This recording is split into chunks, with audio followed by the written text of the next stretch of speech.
In this video, we're talking about... Last time at the first debate, we had millions of people fact-checking. Our goal is to offer a platform for all ideas. You know what? I'm about to say it. So whenever somebody interrupts me, I'll be like, wait, I was talking. Do not interrupt me.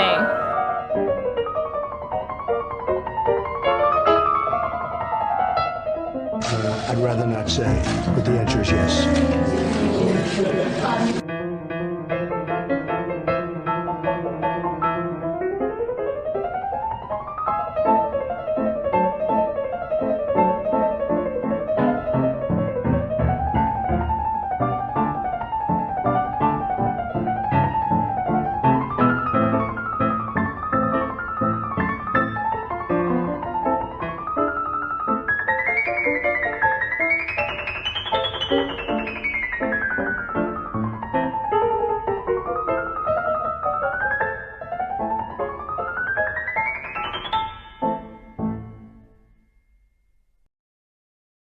Welcome to Kingdom in Context. The Creator never intended for us to be confused by His words. He gave us His words of life, and He gave them in context, to be understood and beneficial to our walk with Him. This channel's goal is to bring clarity to some of the misconceptions that have formed over time among believers, and taught by others, however innocent and well-intended. The Scriptures make complete sense when we keep them in context of His coming kingdom and His coming King, Jesus the Messiah. If you're blessed by what we're doing with this channel and feel led to support us, visit the video description below where we have a PayPal option, a monthly Patreon option, or a traditional P.O. Box address. Thank you, and remember, context creates comprehension.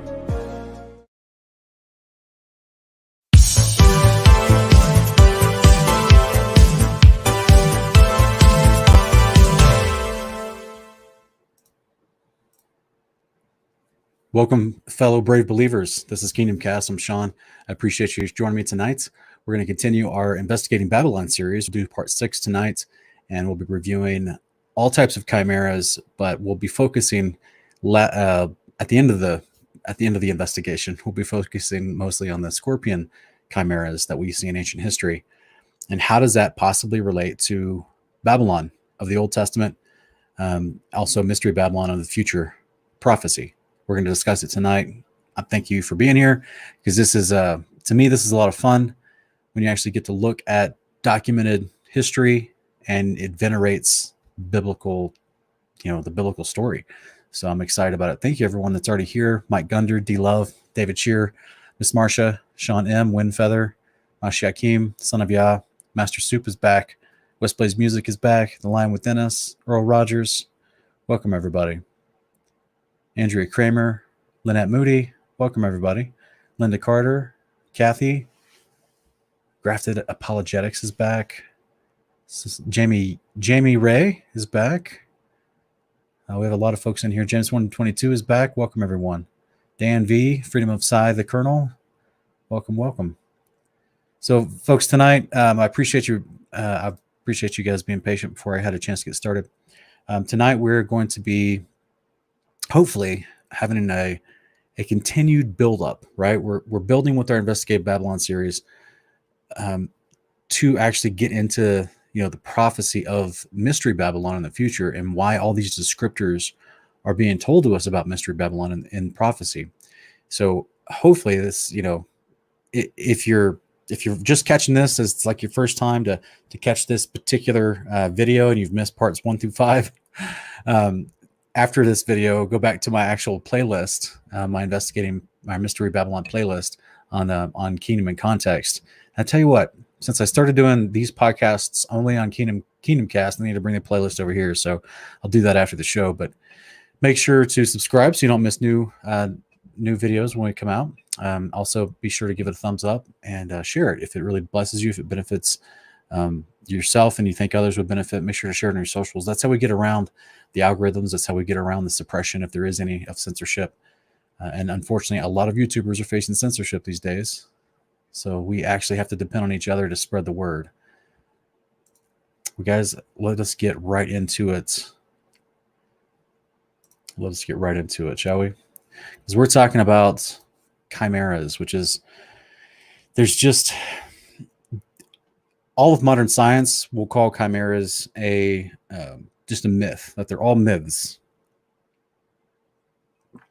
Well, it's a myth if we're going to have to use that terminology, which we don't have to, but I mean, I don't think they're myths at all, because I'm going to show at the end of this how modern science is even starting to try to replicate these myths. But if we were going with that terminology or that ridiculous narrative that is pushed on us by evolutionists and certain types of academia that claims, oh, well, ancient chimeras were just a myth. Okay, well, then all of the ancient cultures had the same myth. How about that? That's weird, isn't it? They all had the same myth? All the same types of myths? That's interesting. You think a different people group who spoke a different language, had completely different culture, and lived thousands of miles apart, might develop some different mythos. But apparently, humans just aren't that original. So they all had the same myths. Isn't that interesting? So as you probably have been noticing throughout the last 5 parts of this series, we start to show all these great, extensive parallels between the systems, the rulers, the places, all the concepts of the ancient world. Because remember, as we've talked about with great depth, Babylon was where all the people of the world came together. The first Babylon that built the Tower of Babel, and this is they tried what they did. The Father came down with angels and interrupted what they did, dispersed them with different languages. But he didn't kill everyone that was a part of that project. So you have now they're all still have this, I doubt a lot of them repented. It doesn't seem like it as we look at history. So now they go to their own cultures. They're still practicing the behaviors of Babylon, the religions of Babylon. They're carrying on the quote unquote mythos of what Babylon had, as we've shown in multiple presentations, how these ancient gods were being worshipped at the Tower of Babel. So with all that said,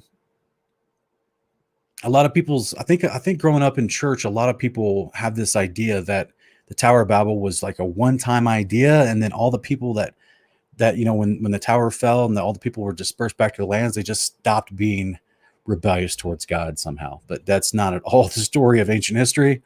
They continued with their bad behavior, the ones that were still alive, and just carried it on in their culture under a different language with different artistic expressions. It's so this series is digging into the idea of, we're looking at all the concepts of ancient Babylon, would be the Babylon that the Old Testament prophets would have been living in and around, as we've discussed in our first few parts, where we talked about Abraham's, his world that he lived in, because he's in that same generation when the Tower of Babel was destroyed.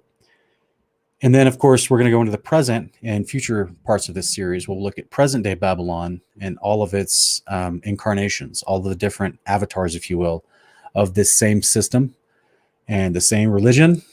But it's all, I'll show you how it's pushed into the present day. And then we'll jump into prophecy and look at Mystery Babylon of the future. So hopefully this has been an edifying series, and I hopefully you'll stick with us till the end. So Jubilees 5, 1 through 3. And it came to pass when the children of men began to multiply on the face of the earth, and daughters were born unto them, that the angels of God saw them on a certain year of this Jubilee, that they were beautiful to look upon. They took to themselves wives of all whom they chose, and they bare unto them sons, and they were giants. And lawlessness increased on the earth, and all flesh corrupted its way, alike men and cattle and beasts and birds, and everything that walks on the earth. All of them corrupted their ways and their orders. They began to devour each other, and lawlessness increased on the earth, and every imagination of the thoughts of all men were thus evil continually. And God looked upon the earth, and behold, it was corrupt, and all flesh had corrupted its order, and all that were upon the earth had wrought all manner of evil before his eyes. So most of you guys recognize this is Jubilees parallel passage with Genesis 6, 1 through 5, actually technically 1 through 13. And you might be asking, but wait, Sean, that was before the flood. Like after the flood, what are we talking about? Maybe they had some strange things before the flood, but what about after the flood? Well, we've gone in parts 3 where we looked at the post-flood giants. Go back and check that episode out, and I show you the idea of how they picked up the same practices that the Watchers, the rebellious angels that taught mankind before the flood. Remember the hierarchy. Rebellious angels, as we just read, they took wives, they had giants as for children, and I go into the science of how that's possible. They taught the giants that occultic theology before the flood. The writings of the Watchers relating to worship of idolatry connected to the omens and the stars in the heavens, which is what Deuteronomy 4:19 tells us not to do, that information was found carved into rocks in Jubilees chapter 8, 1 through 4, by a specific guy named Keenum, who's in Genesis chapter 10 in the Septuagint, and also in Luke chapter 3, in the genealogy of Mary. So this guy who's a part of the descendancy, a part of those couple generations after the flood, the grandchildren of Noah, this guy named Canaan, or Keenum, depending on the Greek transliteration, he found the carved writings of the Watchers that were carved into rocks and started practicing them again. And then, lo and behold, mass unrighteousness starts happening. Warfare starts happening. The giants start emerging again. And then you have the Tower of Babel beginning as well. So this is where the occult practices start picking up again. So with that said, so does everything that was going down before the flood. They start doing it again after the flood. In fact, the purpose of the Tower of Babel, as Genesis 11 and Jubilees 11 states, was to get to the firmament to war with God, so that may create a name for themselves. That means they have to get the person who's over them, the person who has a name over them, the person in rulership over them. You have to remove them from that name, from that rulership, so that you may make a name for yourself. So the general command through Noah from God was that all the descendants of Noah would go spread upon the earth to the land that was apportioned to them. And that is expounded to us with great detail in Jubilees 8 and 9. But some of them, many of them, specifically Canaan and the sons of Ham, they didn't want to do that. They didn't want to be spread upon the earth. They wanted to get to the firmament, take out the Father, so they could be their own boss, basically. I'm trying to give you the modern vernacular to shorten it. So this is what we're seeing. All their behaviors that was going before the flood that caused great judgment, they pick it right back up. Part of that behavior was what we have on screen here in red. They corrupted their ways and their orders. Yes, there were more giants after the flood, just like before the flood. Yes, lawlessness increased in great ways. All flesh was being corrupted. Men, cattle, beasts, birds, and everything that walks on the earth. They were sinning against the animals, insects, the birds, the beast, everything too. They corrupted their ways and their orders. You guys remember in what was it? Physical science class or biology class. What was it? Do you guys remember? Put it in the. I'm sure somebody remembers this in the chat. So put it in the chat if you remember the actual order. Was it kingdom, phylum, genus, species? I can't remember if you guys remember, put it in there. But it was the hierarchy that's called the ordering structure of biological entities on that are known to mankind. Put it in the chat if you know what I'm talking about. I don't remember off the top of my head. It's been too long. So they pick up this right after the flood as well. They're corrupting the orders of all things. The practicing of cult theology, which goes, this is a part of cult theology, is mixing together species. Centaurs all over the ancient world. This is in ancient Greece. Half man, half horse. All over ancient Greece. Half man, half horse. They even used them for battle. Centaurs. Had them on coins. Centaurs. Had them on pottery. Artistic pottery. Oh, there it is. David Shearer. Of course you remember, brother. Kingdom, phylum, class, order, family, genus, and species. Kingdom, phylum, class, order, family. Yeah. So the point is the biological entities were being disrupted. Thank you, West Blaze. So here in the ancient Greek world, they talked about these types of mixtures, not just with other animals, but also with mankind themselves. Centaurs is what they called them. Supposedly, they would even use some centaurs as actual pulling horses for chariots for the quote-unquote Greek gods. They used them in battle. They used them in battle as well. Satyrs were also in ancient Greece as well.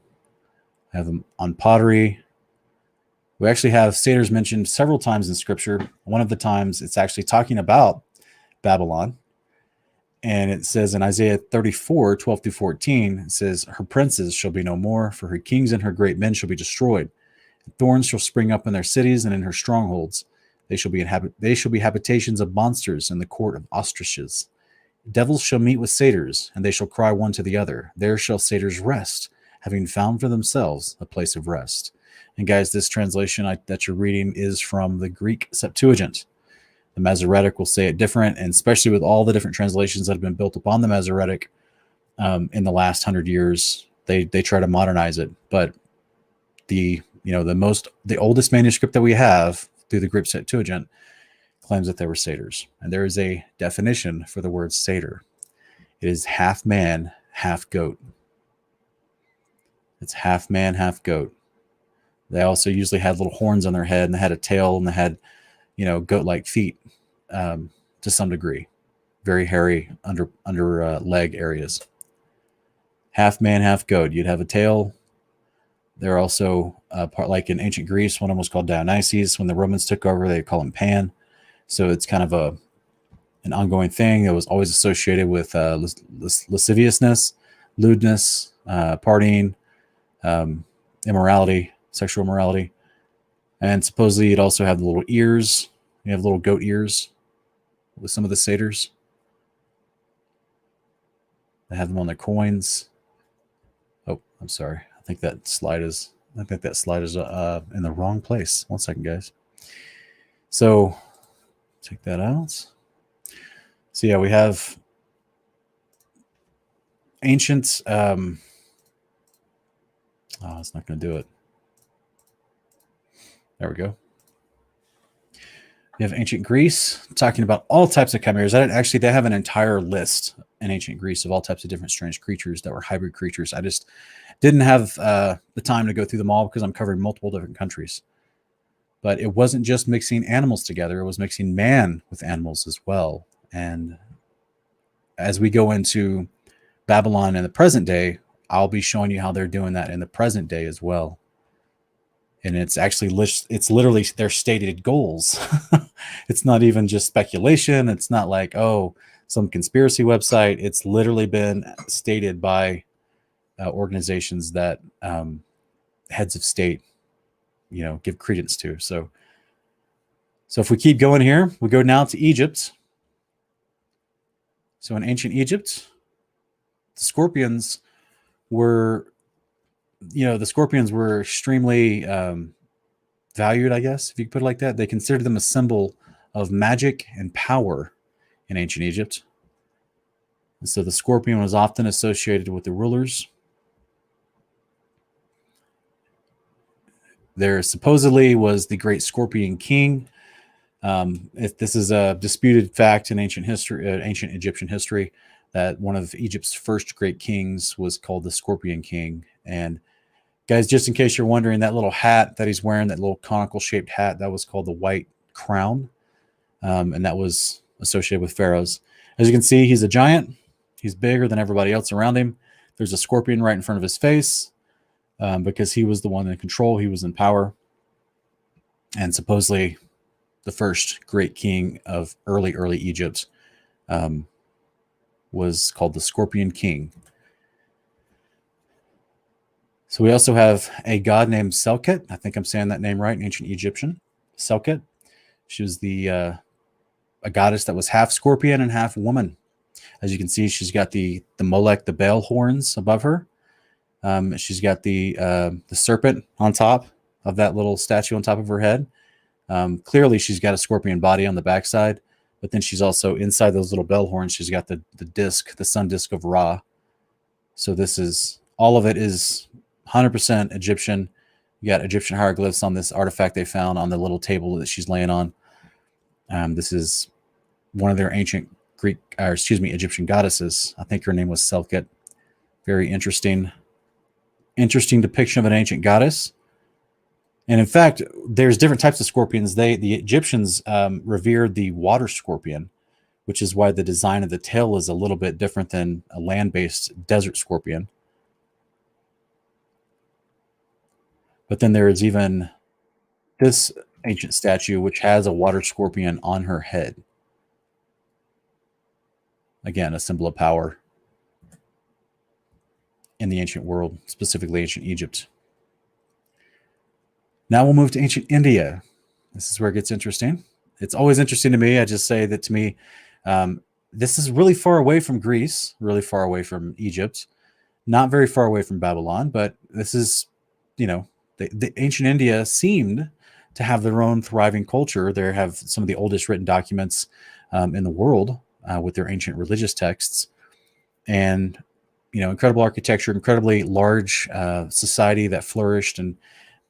But sometimes in American Western culture and history classes, ancient India gets overlooked. We just focus on ancient Greece and ancient Rome and sometimes ancient Egypt, that kind of stuff. But ancient India shared a lot of the same beliefs, had similar gods. There's a scorpion god from ancient India called Kamala. I think I'm saying her name right. I said that wrong, didn't I? Sorry. Kalama. She's a Hindu scorpion goddess. And this is an actual hieroglyph of her in battle or something like that. And she's just, they actually do let me see if I can put this on screen real quick. They actually do a ritual every year in India where they eat scorpions. This on screen for us. They eat scorpions in this ritual. It's a religious festival where they allow the scorpions to crawl on their heads and they eat them. You guys can see that, I believe. And then this is all in homage to this ancient goddess, and also to Naga, which was a supposedly half serpent, half human god who lived in the underworld. Yeah, it's pretty gross. I'm sure there's people in the audience right now freaking out that they mess with scorpions. It's pretty crazy, and it's all of a big, big ritual to the. Yeah, Miss Marcia, there's so many in every culture. You're right. Yeah, you've got, I think his name is Hunan. He was half elephant, half human. There's also half monkey, half human in ancient India as well. There's all types of, there's some people think that there were half fish, half men in ancient India as well. So there's so many. I just had to kind of slim it down for the sake of the broadcast. But ultimately just trying to show you guys some great parallels to all the ancient culture believed and worshiped these things. So they were considered gods and goddesses, and it wasn't just simply them making comic book heroes and getting excited about them. They did ritual sacrifice and killed people as a result of these things. They did horrific stuff at these occultic practices in honor of these gods that were half animal, half insect, half human, whatever. Pick your mix. You know what I'm saying? There was supposing ancient Egypt, there was Anubis. He's half dog, half man. Then you have this other crocodile god that they would consider half god, half man. It's all over the place with how they revered these people. So a lot of people actually theorized that in Leviticus 17, where Yahweh is telling the children of Israel who've come out of Egypt, because remember, Leviticus 17 happens after Exodus 32. Exodus 32 is where they put up a calf, the golden calf, and started worshiping it in rebellion. But then in Leviticus 17, God is revealing to the Israelites, I don't want you doing sacrifices out in the desert to goat demons. So a lot of people wonder, okay, were they just worshiping, the idea of Molech or Baal in a version that looked like the goat-headed character, right? Or were these more like satyrs, half man, half goat? They were referred to as devils and demons. The satyrs were. So it's very interesting. It's there was multiple places in Leviticus and Numbers and different places where there's stop worshiping the goat demons. That's not good. So it was rampant all throughout the ancient world. This is why Yahweh was trying to show his people who had kind of been in Egypt too long, and they weren't allowed to worship properly, which means the new generations now are being indoctrinated out of their religious beliefs and into the Egyptian beliefs, which is why they had so many problems when Moses and Aaron pulled them out of Egypt. They still had too much religion of Egypt, which is the same religion of Babylon. had too much of it in them. And as I showed in previous episodes, actually, my wife and I talked about this in our last Milk and Meat, when we talked about why did God destroy the Canaanites, because there was actually an Assyrian Canaanite. Was a Canaanite ruler who lived in Assyria, who invaded Egypt and took over Egypt and started putting the Hebrews into servitude, according to Jubilees chapter 46. So it was the whole region is connected. They just have a different language, so therefore they have a different word for the same type of God that they're worshiping. The scorpion god and goddess concept is in all these cultures. So let's now go to Chaldea. Many of you understand that this is the technical name for Babylon. Babylon was a city and a kingdom. Chaldea was the geographical area. In ancient Babylon, that's Chaldea, they had men who were half scorpion, and they detailed it. They had men that were half men, half scorpion. Positions of power next to the king. Looks like he's petting them right there. It's pretty weird. Checking their beard. I don't know. But this is not an actual, what they call a cylinder seal. So the little red thing I have highlighted on the left, if you basically rolled that out onto clay, it would produce these images. It was like the first typeset, if you will. And this is, you rolled this one out and it shows you he's got multiple on each side of him. He's got men that are half men, half scorpion. So it's pretty crazy. Nature shows us that it also can create hybrids without tampering, without intentional genetic alterations. It just does it naturally. And I don't know if you guys ever realized this or not. I didn't realize this until I was doing this research. But there's actually a mixture of a scorpion and a spider. Just in case you thought spiders weren't icky enough, they weren't creepy enough, they weren't deadly enough. Some of them have scorpion tails. So I'll just have to trust the Father on that one. Ask him about that when I get to his house. Say, hey, come on now. No one likes spiders. And then you go ahead and put like a scorpion tail on one of them. What are we doing down here? What is this? And apparently, this particular type of scorpion / spider hybrid is becoming a problem in Canada. So they're having to get extra extermination out to deal with them. Modern science has been genetically altering various types of animals and insects for years, guys. Let's look at some of these tests that they've already, these are well-known, well-established. This is not fringe stuff. This is not conspiracy. This is well-understood stuff. They've already, in 2010, I guess, 2010, they came out with a goat spliced with a spider. A goat spliced with a spider. And the whole point of it was they spliced the spider genes into goats, and then the chemical factories that make their milk also secreted spider silk protein. The milk can then be processed to extract the silk, and this way they can actually have the silk in greater quantities because it's being produced by the body of a big goat instead of a little bitty spider.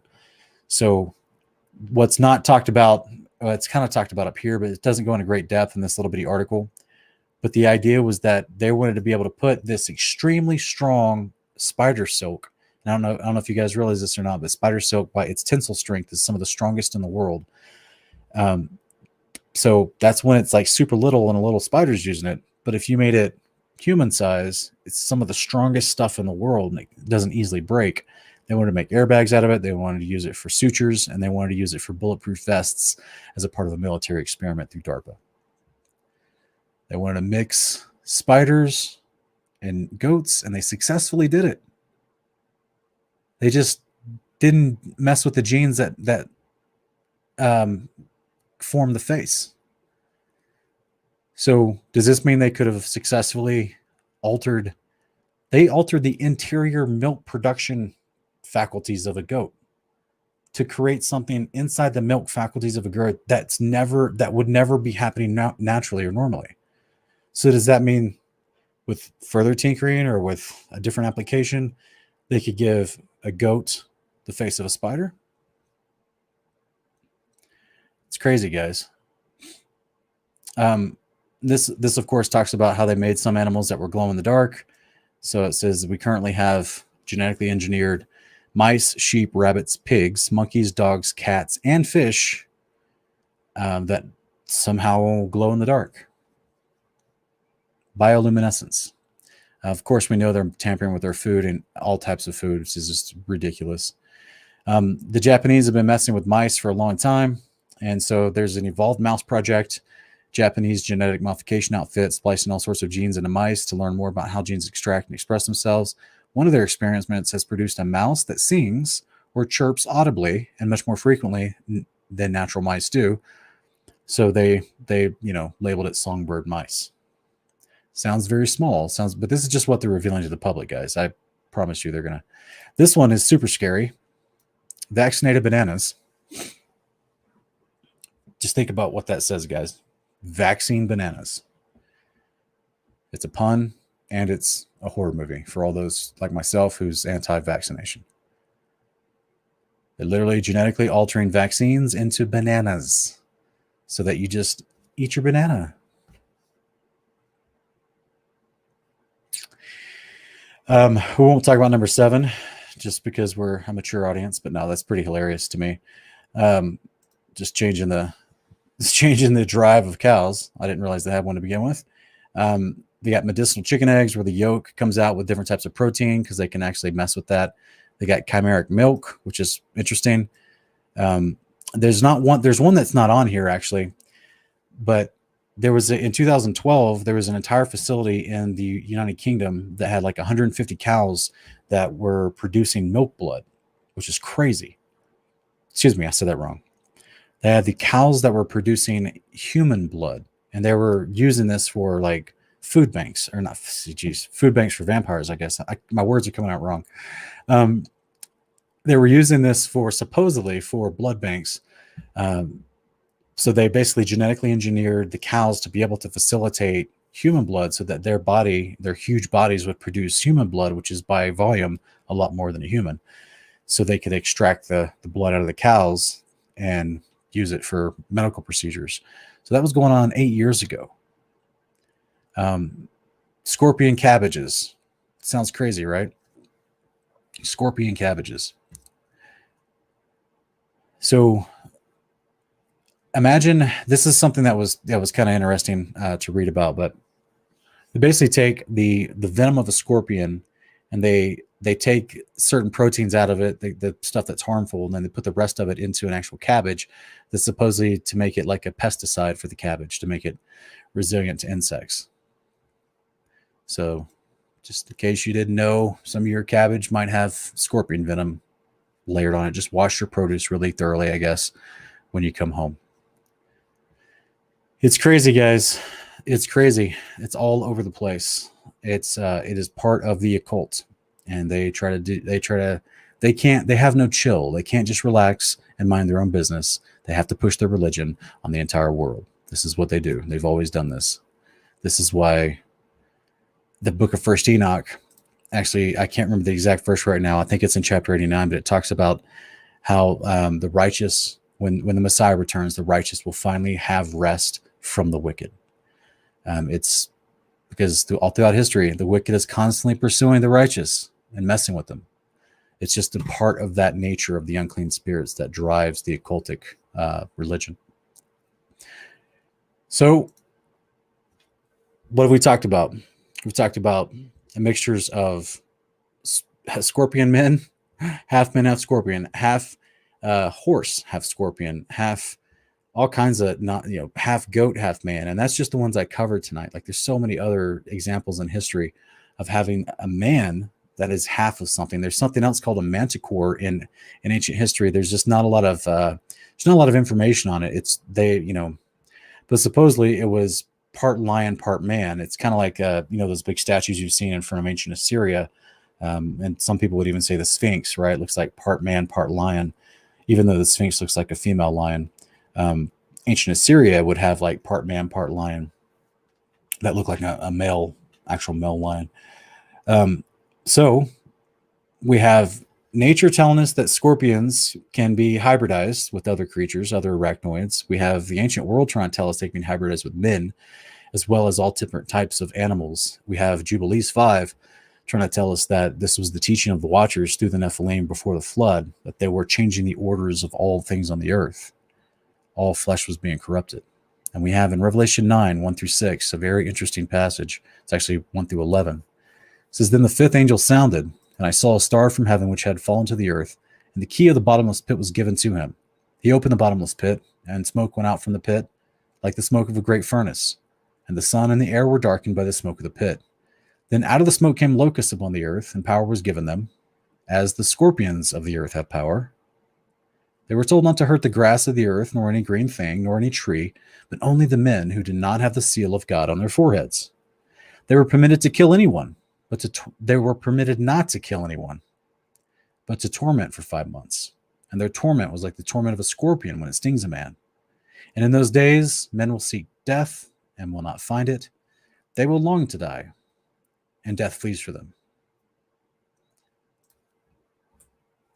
The appearance of the locusts was like horses prepared for battle, and on their heads appeared to be crowns like gold. Their faces were like the faces of men. They had hair like the hair of women, and their teeth were like the teeth of lions. They had the breastplates like breastplates of iron, and the sound of their wings was like the sound of chariots, of many horses rushing to battle. They have tails like scorpions and stings, and in their tails is the power to hurt men for 5 months. They have a king over them, the angel of the abyss. His name in Hebrew is Abaddon, and in the Greek he has the name Apollyon.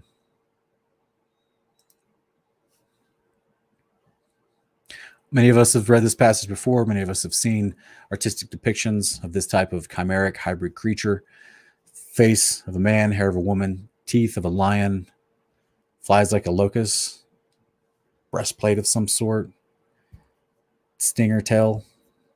Pretty crazy. Pretty crazy. And they're coming out of the smoke that comes out of the bottomless pit. So we'll get into this as we go into Babylon in the future.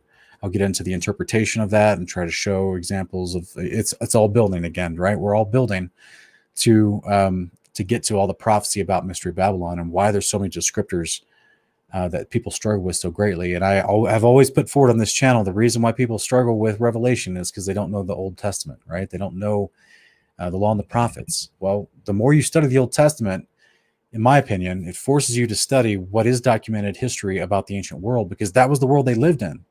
So it kind of helps you, with some ideas of why Isaiah 34 is claiming that there are satyrs, running around. I mean, why the ancient world claimed that there were Ariels. This is a unique word that's thrown in 2 Samuel 23, that the lion-like men of Moab, men that were called lion-like, they were called Ariels. I mean, supposedly that's an ancient chimera, half man, half lion. Same thing with giants, right? Now, the world wants to discount all this. The world wants to laugh it off and mock at it and say, oh, this is just fantastical stuff. But the ancient world didn't think it was fantastical. That's all they talked about. They had rulers that they drew with great artistic expression. They drew their rulers as chimeras, and they called them gods, and they worshiped them. It was all over the place. It is the world that is happening around Israel in the Old Testament. It is the world that Yahweh is telling the Israelites, be set apart, come out of them. Do not participate in their ways. Their ways is what's bringing judgment upon them. There's nothing new under the sun, guys. There's absolutely nothing new under the sun. If y'all have any questions about what we talked about tonight, please put them in all capitalization in the chat, and I'll do my best to answer them as best as I can. But if you don't put it in caps, if you don't turn on your capitalization and write out your question, I might overlook it, as well as some of the other admins may overlook it. So please put it in capitalization.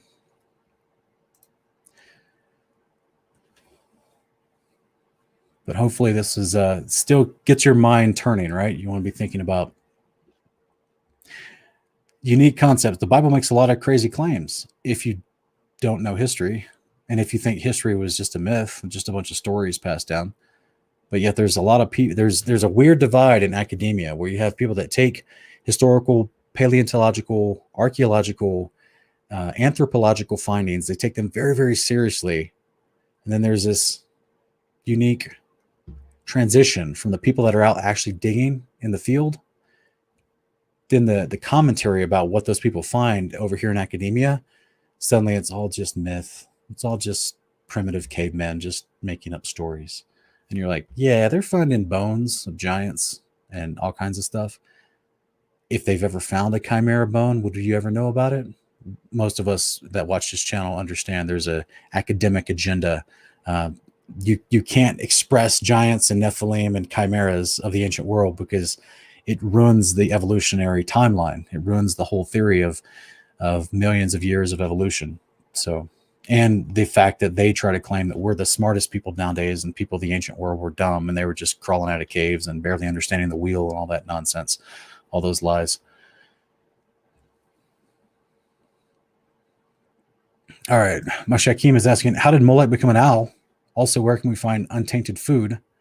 Different depictions of Molech throughout time, brother. He used to be the bull. He then becomes an owl. This is something you can look up. You know, different secret societies will portray him as both a bull and an owl. But that's something that you just have to do your research on. It's the owl is the more recent version of worship of Molech. The bull was the ancient depiction for a lot of ancient cultures. Untainted foods. There's a lot of local farmers and people that produce livestock that you can go to that do not vaccinate, do not put hormones or antibiotics, and they don't use pesticides on many of their crops, and they're not using GMOs in their crops. So people are out there. You just have to look in your area, your neighborhood, go ask at your local co-op who's doing non-GMO heirloom seed production of actual produce, and then which ranchers and which beef producers around here are using organic cows and lamb and stuff like that.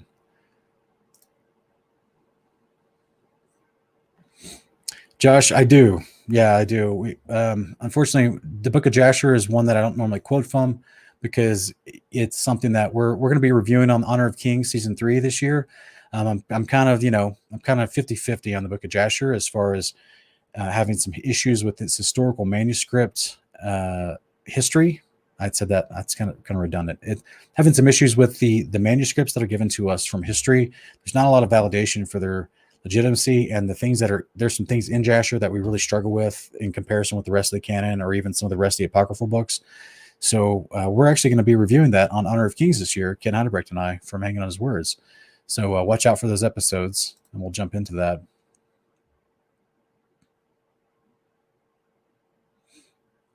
Muhammad Ibnoff is asking, have I heard of the EnviroPig? Yes, I have. Yeah. It's also Dolly the sheep. There's a whole bunch of experiments they've done where they've genetically engineered. I think Dolly the sheep was back in the 90s, and supposedly it had like 40% human organs inside. But on the outside, it looked like a normal sheep. So... James 122 is asking, is Yeshua referring to this type of iniquity in Luke 10:19? All right, well, let's go to Luke 10:19. Hold up for everyone to look at.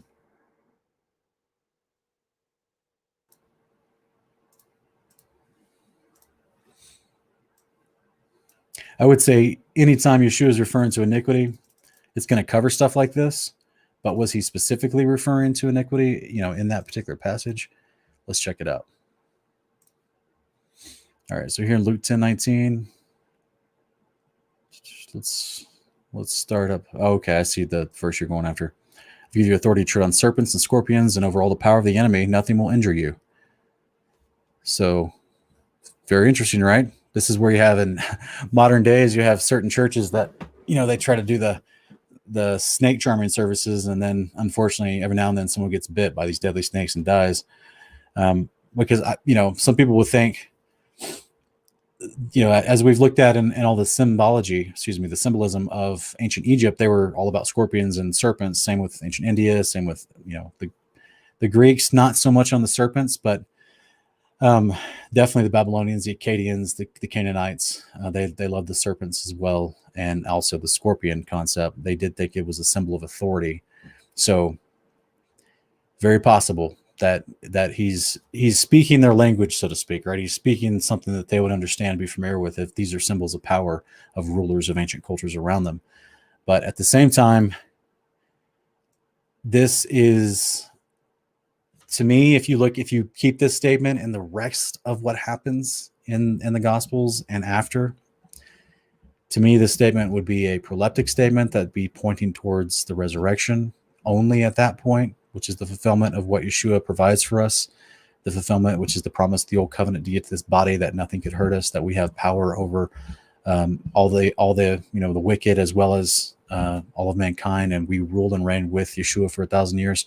That promised, because right now Jesus also tells us you will have persecution in this life. Revelation 13 promises persecution for the whole world of believers right before the second coming of Messiah. So it would make me think that, yeah, we can.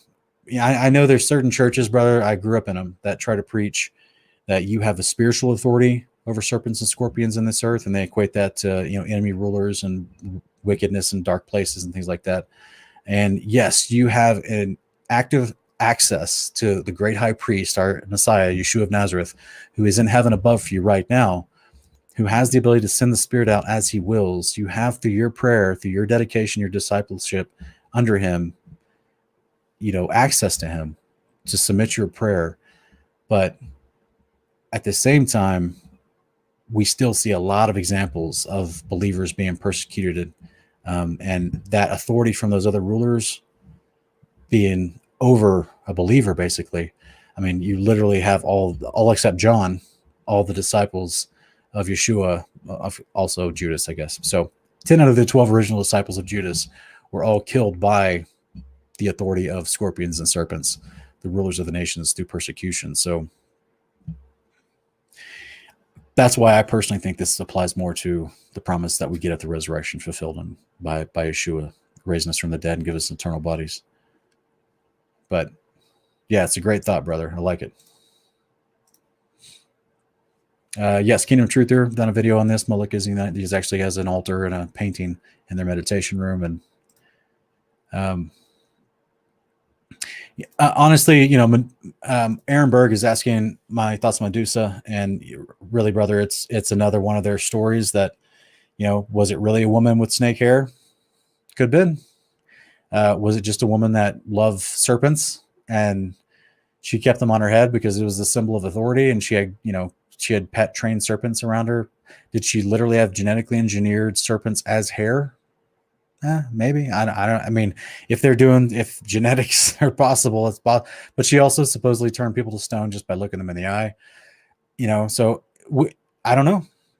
So it's just one of those deals where you have to really try to research. That's why I try to keep all the examples of the fantastic stories, the myths that are called myths, the ancient world and all the things they talked about. I try to see, was there any parallel in the scriptures that would help me discern, is there any validity to some of these claims? So unfortunately, scripture talks about a lot of, I should say, fortunately, scripture talks about a lot of interesting stuff. And we read them just now, but it doesn't talk about a woman with snake hair. You know what I mean? So I don't know. I don't know. It's a great question, brother.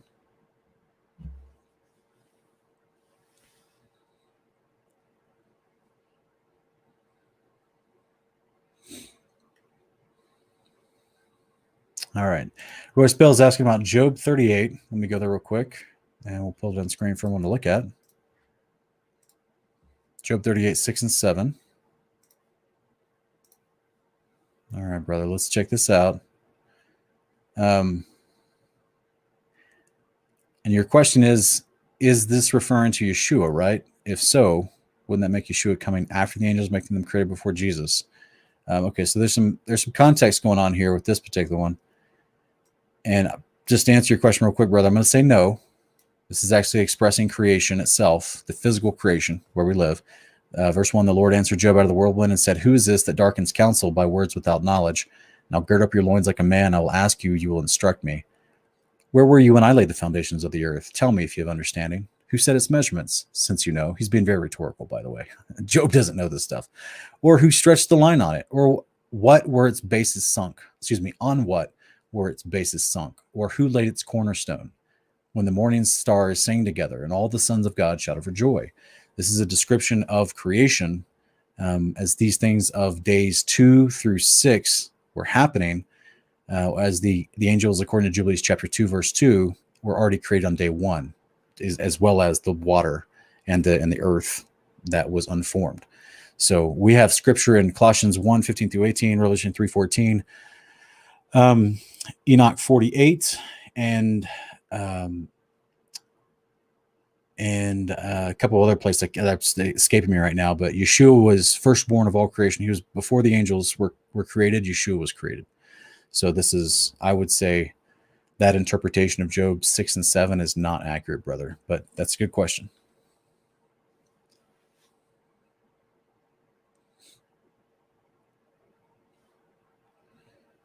All right. So Muhammad is asking about Isaiah 66 and EnviroPig.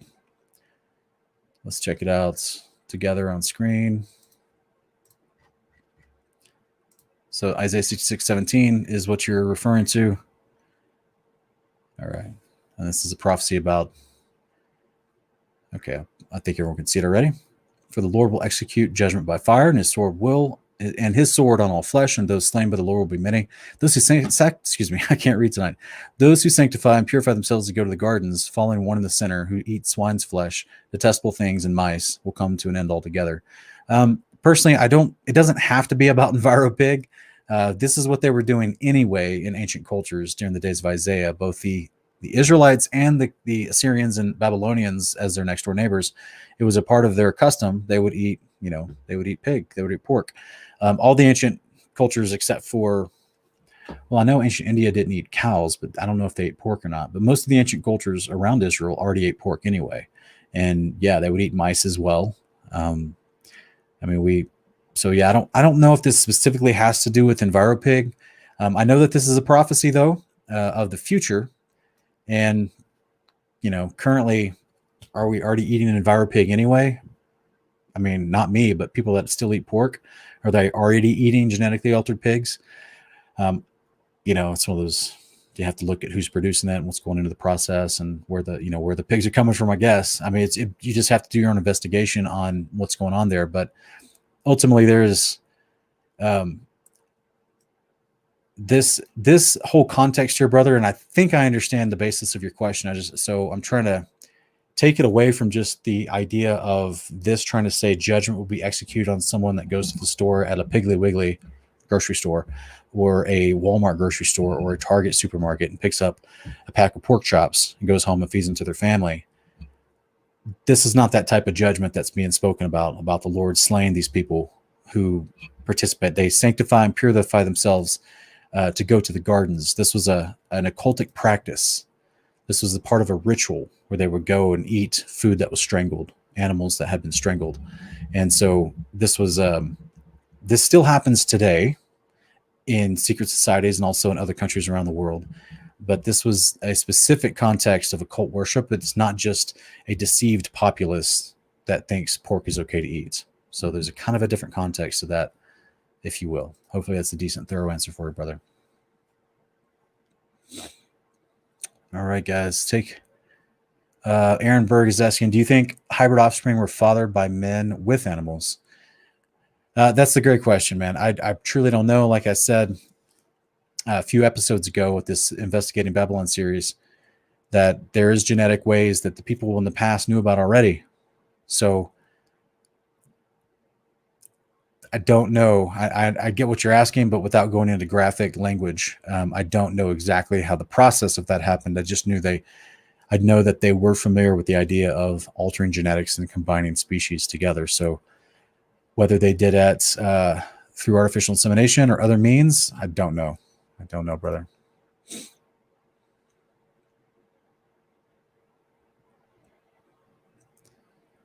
All right, guys. Mashi Akim is asking, can we see Yah's throne or the New Jerusalem in the sky anywhere? Also, what is the Milky Way galaxy in your opinion? Hope this is not too off topic. Thank you, brother. God bless you. I don't think we can see the New Jerusalem or Yah's throne right now. It's through multiple layers of firmament. We have water between our layer and the layer above it. And I don't know. I don't think that we can see the New Jerusalem even if we could, we would just see the bottom of it anyway. You'd see the bottom of the foundation of the city because it hasn't descended yet. So you can see the sides and inside of it. So you may not know what you're looking at anyway. The bottom of it could just be, especially with no light shining up on it, since the sun and moon shine down upon the earth, they don't shine up into the rest of the firmament structure. All you would see is darkness anyway. You probably wouldn't know what you're looking at.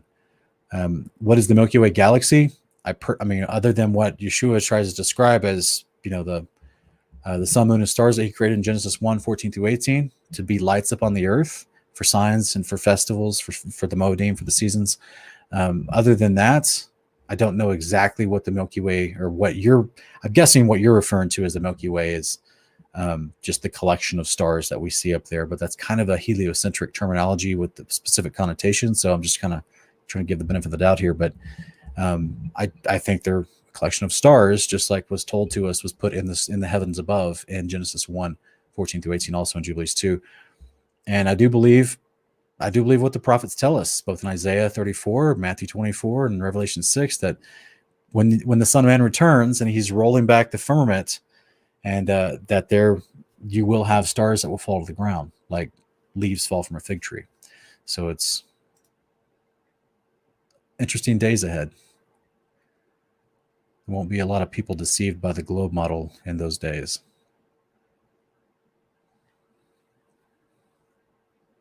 All right, guys. I guess a question like this would be coming. So Miss Wendy is asking, if your DNA is changed by a vaccine, does that mean you're unredeemable and won't be in the kingdom of God? No.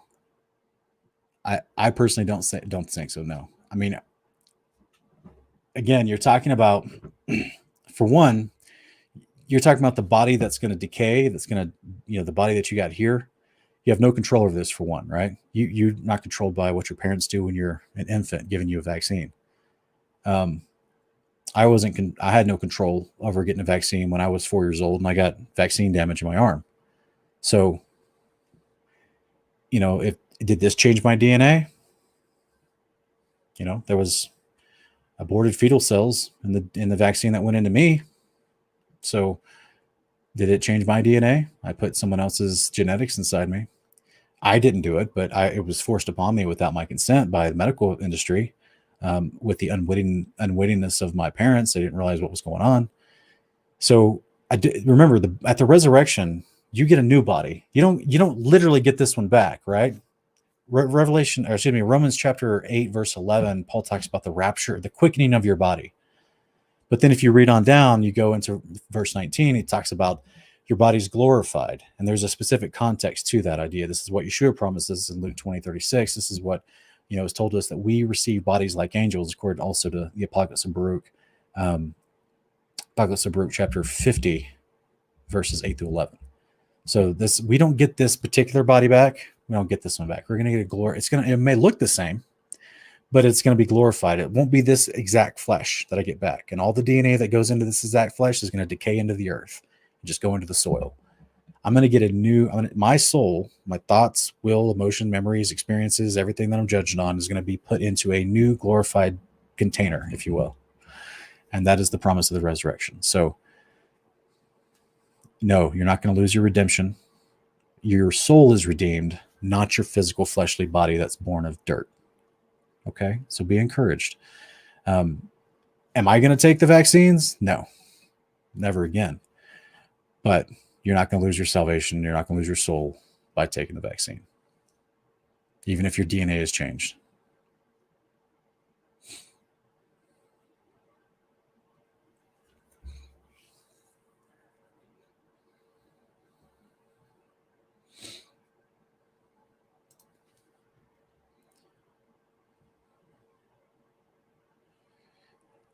We talked about this last week, Grafted. Welcome back, by the way, brother. I know that they claim they found Gilgamesh's body. I don't know if those claims are true. I have no way to test that. So sure, like if they did find his body, would they want to, it's truly the plot line to an old G.I. Joe cartoon that I watched when I was a kid, where, the evil terrorist organization called Cobra, they would go around the world and try to dig up ancient leaders, from tombs and mummies and things like that to extract their DNA to create Serpentor, the ultimate leader of Cobra that was going to be able to actually take on the Joes and take over the world. And so this was an actual plot line from a cartoon in the 80s. And would they be trying to do that today? Sure, they could if they wanted to, if they think it's going to help them in some way. Do they truly have the body of Gilgamesh? Possibly. I have no way to verify that. So either way, they don't need it, because what I'm about to express to you guys in the weeks ahead, as far as who the beast is, who the Antichrist is, they're not using him in vaccines. No, he's going to come with those people I just read about, those scorpion-like, locust, horse-like chimeras. And they're coming to make war and to kill. They're not trying to help anybody's health with a vaccine idea. So yeah, I'm not making light of your question, brother. I'm just laughing at myself, just thinking about the old like G.I. Joes. It was hilarious thinking like there's so many plot lines in that little cartoon from the 80s that are like predictive programming. Now us as adults, we're seeing that same type of stuff happen, even with monetary plot lines as far as the crash of the dollar and things like that. It's wild what they were putting into cartoons even that far back.